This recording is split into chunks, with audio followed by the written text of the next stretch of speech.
اور ایسے حالات میں بلایا ہے جہاں پاکستان اس وقت محاذ جنگ پہ کھڑا ہے اور اس وقت غیر سنجیدگی دیکھی جا رہی ہے کہ کوئی بھی ذمہ دار شخصیت یہاں موجود نہیں ہے، فرسٹ رو اول کا آخر خالی ہے۔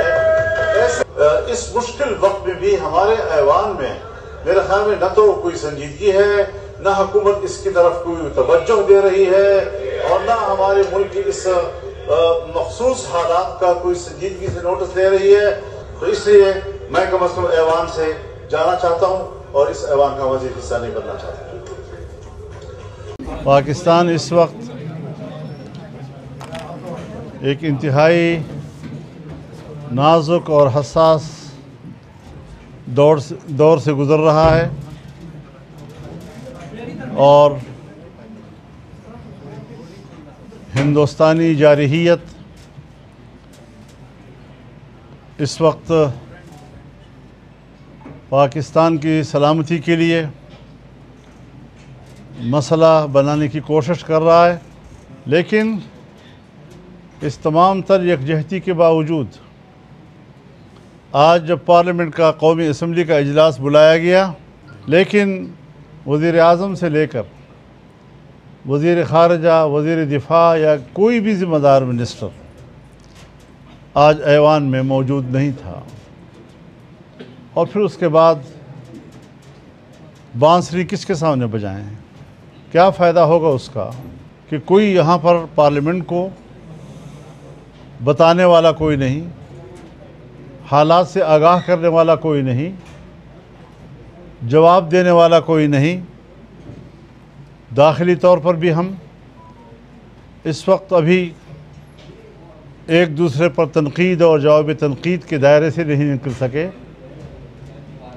صوبہ خیبر پختونخوا میں اور بلوچستان میں جو جنگ جاری ہے اس میں اضافہ ہو رہا ہے، کمی نہیں ہو رہی۔ تو کیا ملک کی داخلی جنگ کے ہم متحمل ہیں، اور اس کے لیے کیا اسٹریٹجی بنائی گئی ہے؟ حکومت نے کیا اس پر اسٹریٹجی بنائی؟ اسٹیبلشمنٹ نے کیا اس کے اوپر اسٹریٹجی بنائی؟ এই হচ্ছে পাকিস্তানের অ্যাকচুয়াল বাস্তব চিত্র। পাকিস্তান যে আসলে একটা কাগুজে বাঘ, যত তর্জন গর্জন মিডিয়ার সামনে, মিডিয়া অ্যাটেনশন, কিন্তু বাস্তবে তারা যে আসলে ফাঁপানো ফানুস একটা, তার বাইরে কিচ্ছু নয়, সেইটা আজকে তাদের দেশের পার্লামেন্টে ঠিক এইভাবেই প্রমাণিত হয়ে গেল।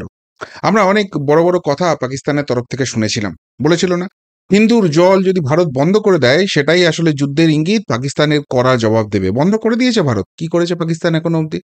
বলেছিল না বিলওয়াল ভুট্টো যে যদি সিন্ধু দিয়ে জল না বয় তাহলে সেখানে ভারতীয়দের রক্ত নাকি বইবে। কতখানি রক্ত বওয়াতে পেরেছে?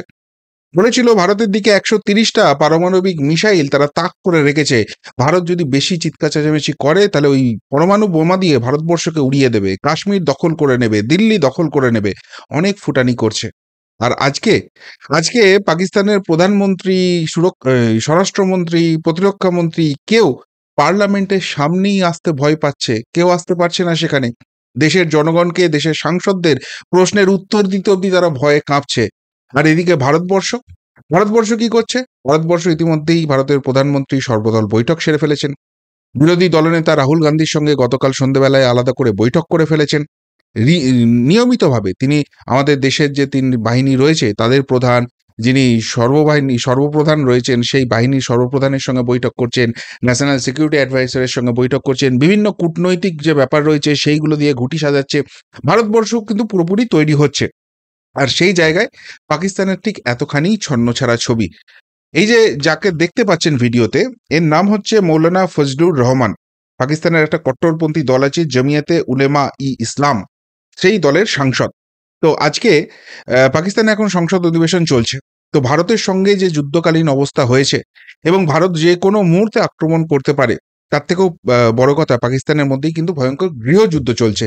বালুচিস্তান এবং খাইবার পাখতুন দুটো এলাকাতেই একদিকে বালোচরা স্বাধীন দেশ করার চেষ্টা করছে পাকিস্তান থেকে বেরিয়ে গিয়ে, অন্যদিকে খাইবার পাখতুন যে এলাকাটা আছে সেখানে তালিবানরা আক্রমণ করছে এবং সেই অংশটা নিয়ে একটা আলাদা দেশ করার কথা তারা ভাবছে।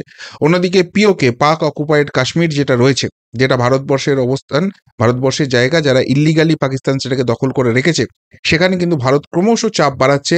এবং যা পরিস্থিতি যাচ্ছে, পাকিস্তানের গোয়েন্দা সংস্থায় রিপোর্ট দিচ্ছে যে ভারতবর্ষ কিন্তু এবার ওই গিলগিট বাল্তিস্তান বা আজাদ কাশ্মীর বা পিওকে যে নামেই ডাকা হোক না কেন, ওই পুরো অঞ্চলটা ভারতবর্ষের অন্তর্গত করে নেবে। তো এই অবস্থায় পাকিস্তানের দেশবাসী এইটুকুনি জানতে চায় যে এই যে যুদ্ধটা হবে, ভারতকে যে এইভাবে এপিয়ে দেওয়া হলো এবং ভারতবর্ষ তার প্রত্যাঘাত করার জন্য যে প্রস্তুতি নিচ্ছে, এই যুদ্ধ হলে পাকিস্তান যুদ্ধের জন্য ঠিক কতখানি প্রস্তুত রয়েছে। এই যে ভারতবর্ষ সিন্ধু জলবন্টন চুক্তি সেটাকে স্থগিত করে দিয়েছে এবং তার ফলে যেদিকে জল যাওয়ার কথা সেদিকে জল আটকে দিচ্ছে, খরা হয়ে যাচ্ছে, এবং যেদিকে জল যাওয়ার কথা নয় সেদিকে জল ছেড়ে দিচ্ছে, সেখানে বন্যা হয়ে যাচ্ছে। এই যে পরিস্থিতি করছে এবং পাকিস্তানে তার ফলে আগামী দিনে ভয়ঙ্কর রকম খরা এবং তারপর ভয়ঙ্কর রকম বন্যা পরিস্থিতি যে তৈরি হবে, সেইটা মোকাবিলায় প্রশাসন কতখানি তৈরি রয়েছে, ভারতের সঙ্গে যুদ্ধ হলে আদৌ টিকতে পারবে তো, পাকিস্তানিদের কি হবে, এই সমস্ত উত্তর কিন্তু পাকিস্তানবাসী, পাকিস্তানের সাংসদরা জানতে মরিয়া হয়ে আছেন। আর সেই প্রশ্নের উত্তর পাকিস্তানের প্রধানমন্ত্রীর কাছেও নেই, পাকিস্তানের সরকারের কাছেও নেই। ভারতকে কিভাবে মোকাবিলা করবে সেটা তারা বুঝেই উঠতে পারছে না। এবং তার ফলে পাকিস্তানিদের যে একদম চুন চুনকে মরতে হবে, এটা পাকিস্তান বুঝে গেছে।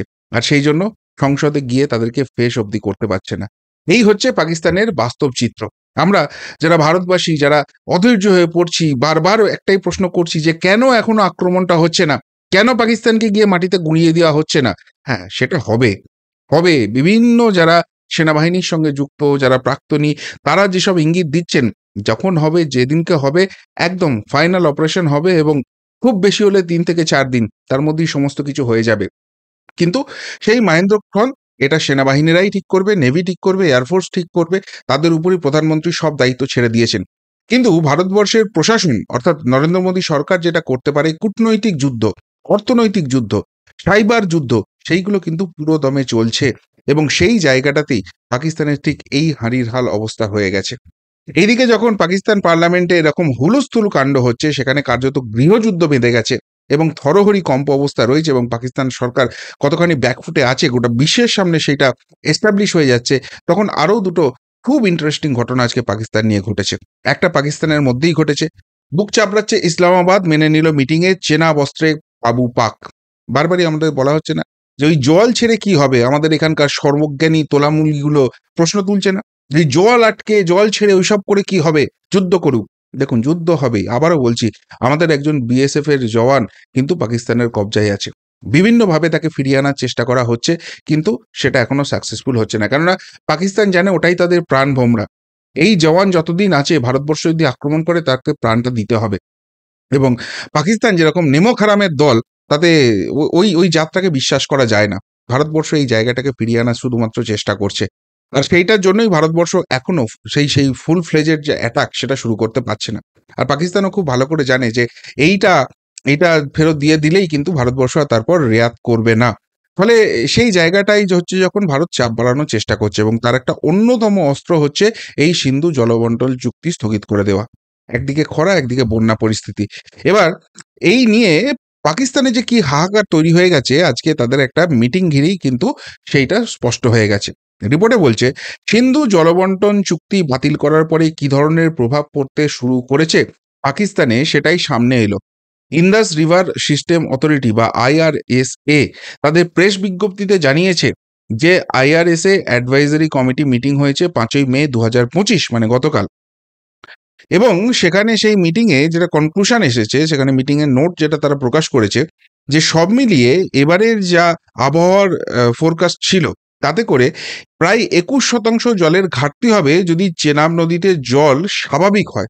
অর্থাৎ ভারতবর্ষ যেটা করছে সেটা যদি না করে, আগের যদি স্বাভাবিক ফ্লোটাই ভারত রেখে দেয়, তাতেও এবছর 21% জলের ঘাটতির একটা ফোরকাস্ট আছে। এবং সেই জায়গা থেকে ভারতবর্ষ যেহেতু জলটা পুরোপুরি আটকে দিয়েছে, সেইটা আরো কতখানি বেড়ে যেতে পারে। তাহলে এই এই আপৎকালীন পরিস্থিতিতে কি হবে, পুরোপুরি খরা হয়ে যাবে, সেখানে আর কোনো শস্য উৎপাদন হবে না। এবং যে শস্যটা উৎপাদন হওয়ার কথা ছিল, এই 21% জলের ঘাটতি হওয়াতে তার ফোরকাস্ট হচ্ছে 80% কম শস্য হবে। এখন খরা পরিস্থিতি আরো ভয়ঙ্কর হতে চলেছে, ফলে এবার কি শস্যই উৎপাদন হবে না পাকিস্তানে। তো সেই জায়গা থেকে একটা তারা নাকি আলোচনা করে ঠিক করেছে তাদের যে রিজার্ভার গুলো আছে, এই রিজার্ভারে জল দিয়ে এই চাষটা করার চেষ্টা করা হবে। কিন্তু এই রিজার্ভারের জল থেকে চাষ করার যে ঘাটতিটা সেটা পূরণ করা সম্ভব নয়। এই রিজার্ভারের জল রাখা হয় আপৎকালীন সিচুয়েশনের জন্য, যেখানে এবারে ফোরকাস্ট এমনিতেই 21% কম জলের আছে। ভারতবর্ষ যদি জলটা পুরোপুরি আটকে দেয়, ড্রাই স্টেট হয়ে যাবে, মরুভূমি হয়ে যাবে। সেই জায়গাটাই কিন্তু তাদের চিন্তা বাড়াচ্ছে। এবং তার থেকেও বড় চিন্তার যে জায়গাটা আছে, যে এরপর কিন্তু রেনি সিজন আসছে, এরপর কিন্তু আমাদের বর্ষাকাল আসছে।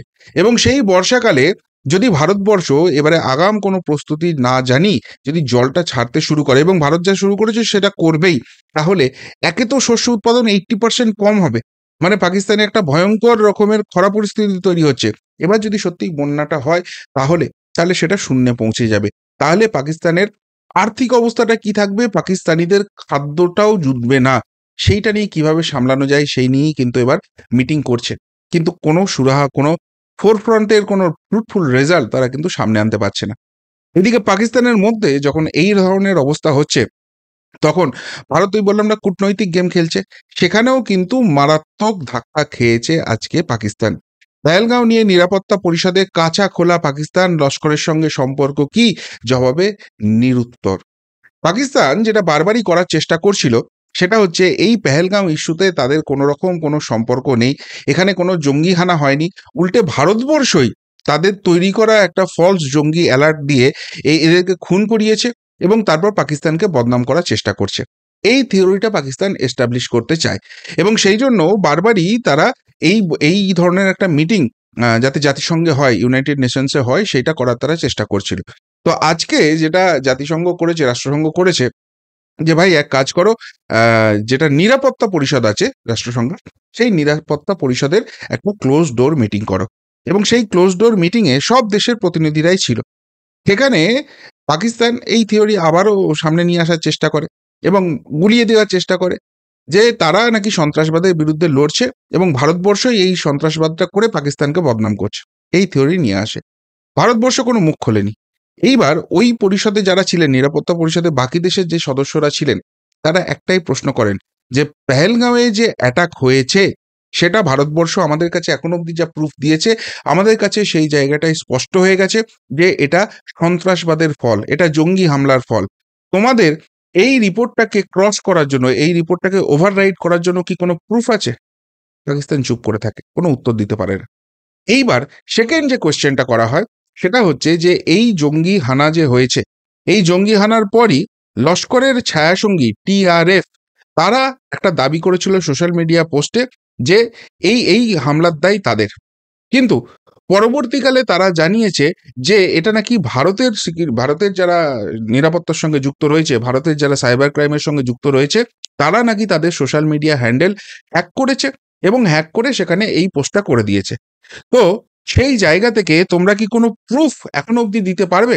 তোমরা তো দাবি করে নিয়েছো যে এরকম হ্যাক হয়েছে, তো হ্যাকিংয়ের কোনো ফাইনাল প্রুফ নয়, প্রিলিমিনারি প্রুফ আমাদের দাও যে এই হ্যাকিংটা ভারত করিয়েছে এবং সত্যিই টিআরএফ এর সঙ্গে কোনো যুক্ত ছিল না। এবং যদি টিআরএফ যুক্ত না থাকে সেই প্রুফটা কোথায়? পাকিস্তান কোনো প্রুফ দিতে পারে না।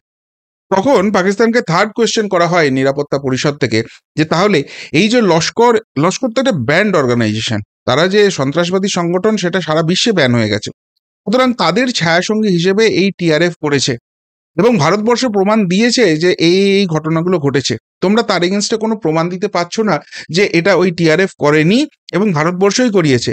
তাহলে এই টিআরএফকে তোমরা কেন বাঁচাতে চাইছো? এই টিআরএফকে বাঁচিয়ে আখেরে কি তোমরা লস্কর-ই তৈবাকে বাঁচাতে চাইছো? পাকিস্তান সেখানেও কোনো জবাব দিতে পারে না।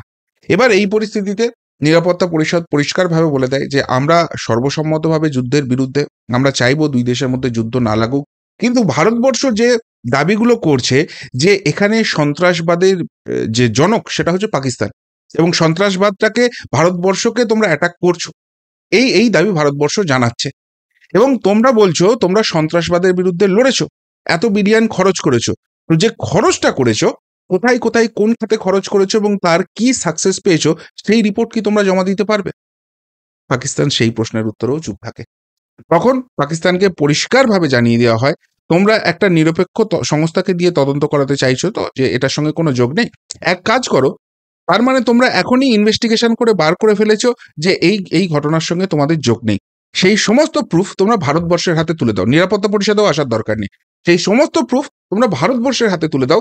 ভারতবর্ষ যদি স্যাটিসফাইড না হয়, তারা আবার নিরাপত্তা পরিষদে আসবে। তোমরা কি ভারতবর্ষের হাতে সেই প্রুফটা তুলে দিতে পারবে? পাকিস্তান তখন বলে, না আমরা ভারতবর্ষের হাতে প্রুফ তুলে দেবো না, আমরা এই জাতিসংঘের হাতেই তুলে দেবো। তো বলে, দাও কবে তোমরা ডেডলাইন চাইছো বলো, সেই টাইমের মধ্যে তোমাদের দাও। তোমরা তো অলরেডি বলে দিচ্ছ এটার সঙ্গে ভারত যুক্ত আছে, পাকিস্তান যুক্ত নয়, সুতরাং তোমরা প্রুফটা তুলে দাও। কবে দিতে পারবে বলো? পাকিস্তান সেই কোনো টাইম লাইনও দিতে পারে না। অর্থাৎ যেটা রাষ্ট্রসংঘে পাকিস্তান টেনে নিয়ে যেতে চেয়েছিল, এবং পুরো ব্যাপারটাই পাকিস্তান ধোয়া তুলসী পাতা, এবং পুরোটাই একটা ফলস ফ্ল্যাগ। ভারতবর্ষ এটাকে ফলসলি করছে এবং পাকিস্তানকে ক্লেম করছে, পাকিস্তানের উপর ড্রাইভারটা চাপিয়ে দিচ্ছে। এই যে থিওরিটা তারা এস্টাবলিশ করেছিল এবং সেটার জন্য এটা রাষ্ট্রসংঘে টেনে নিয়ে যেতে চেয়েছিল, সেখানে ভারতকে আজকে কোনো সওয়াল জবাব করতেই হয়নি। বাকিদের প্রশ্নের উত্তরে পাকিস্তান যে কোনো উত্তর দিতে পারেনি, কোনো প্রুফ দিতে পারেনি, তাতে করে তারাই কিন্তু সেখানে একঘরে হয়ে গেছে, লেজে গোবরে হয়ে গেছে। অর্থাৎ ভারত যদি এবার নিজেদের সুরক্ষিত করার জন্য, নিজেদের আত্মরক্ষা করার জন্য, নিজেদের শান্তি প্রক্রিয়া বজায় রাখার জন্য যদি যুদ্ধের জন্য অ্যাটাক করে, সেই জায়গার রাস্তাটা কিন্তু ওয়াইডলি ওপেন হয়ে গেছে। অর্থাৎ যেটা বারবারই বলা হচ্ছে যে ভারত কিন্তু ট্যাকটিক্যালি মুভ করছে। এই যে সময়টা রয়েছে এটা খুব ক্রিটিক্যাল পিরিয়ড, এবং এখানে ইমোশন অত্যন্ত হাই হয়ে ফ্লো হয়েছে সমস্ত দেশবাসী চাইছে এই মুহূর্তে যাওয়া হোক, কিন্তু ভারতবর্ষ আট ঘাট বেঁধে এগোতে চাইছে, যাতে করে পাকিস্তান একঘরে থাকে, একা থাকে, এবং তাকে এই সন্ত্রাসবাদের বিরুদ্ধে যুদ্ধ হচ্ছে বলে পাকিস্তানে অ্যাটাক হয়েছে এবং তাকে কেউ সাপোর্ট করার মতো জায়গায় না থাকে, সেইটা কিন্তু কূটনৈতিক যুদ্ধ তৈরি করতে চাইছে।